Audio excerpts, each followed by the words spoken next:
Good morning!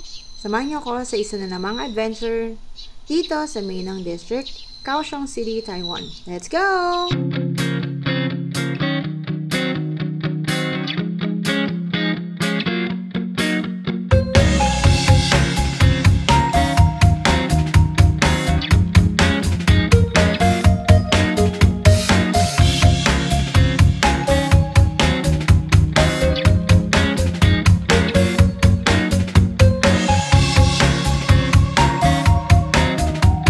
Ito yung aakyatin namin. Yun kung maakyat namin.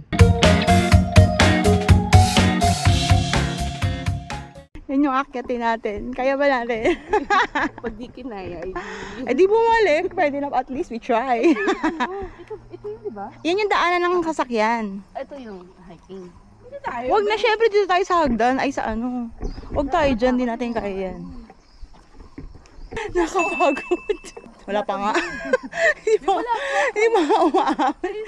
Nakakapagod. Ano talagang Pinoy? Hirap ng paahon. Pero ito kaangat.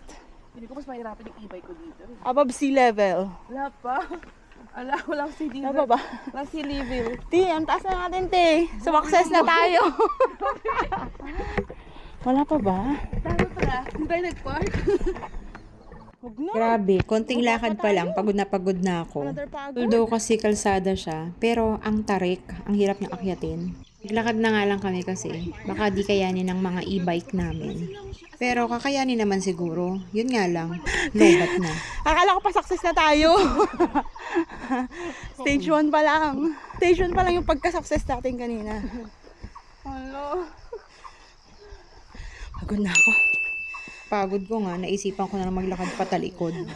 Kasi di ko na mahila yung katawan ko pataas Opposite. Ako, ito, pagod na pagod. Samantalang si Lolo, baba na lang, naghanap pa ng challenge. Pwede magpahinga? Ayun. Nasa kalahati na ata kami dito. Pahinga. Ha? Kapagod? Iba talaga yung pagod pag paahon yung nilalakaran mo. Unlike kapag sa mall ka lang, tingin-tingin ka, mas nakakapagod diba? pala ito kaysa sa ano magturo. Ha? Nung pupunta kami dito, naka-bus.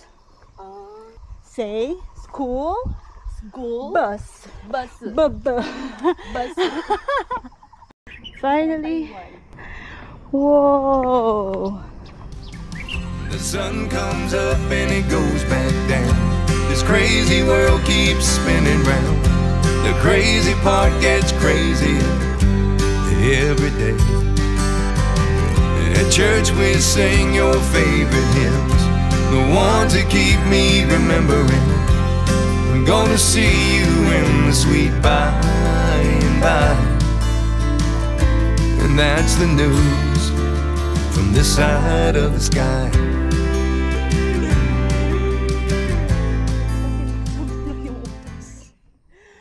Ang dami. Mula doon hanggang doon. Tsaka yun. Yan na, sumakses na tayo. Sumakses na tayo. Ay, what's your multo? Usapang multo. What's your multo? Ako? My multo is not a person. My multo is, what if di ako nag-abroad?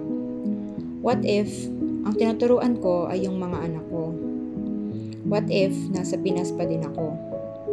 My motto is not a person, but the kind of life we have kung hindi ako nag-abroad.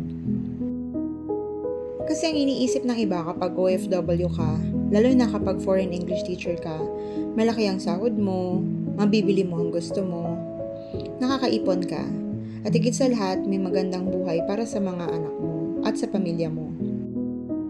Actually, ito naman talaga yung goal, di ba, kapag mag-a-abroad ka. Pero usually, ang kwentong OFW ay nakafocus sa advantages.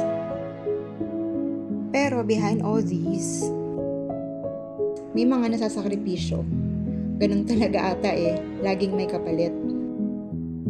Alam mo, na-realize ko lang din, if nag-a-apply ka at hindi ka pa na-hire, or if may plano ka tapos hindi pa natutuloy or nangyayari, i-enjoy mo lang. I-enjoy mo lang yung mga nangyayari, yung mga bagay na meron ka. Kasi once na umikot ng mundo at umayo na sa'yo, for sure may magbabago. Ito yung mindset ko nung nag-a-apply pa lang ako. Na kahit yung mga kasabayan ko ay isa-isa nang nagsisend ng mga screenshots ng messages katunayan na hired na sila. Sa akin, sige, okay lang. Baka inaalaw pa kasi ako ni Lord na makasama ko pa ang family ko. Dahil alam ko, once na ma-hired na ako, mag-iiba na ang mundo.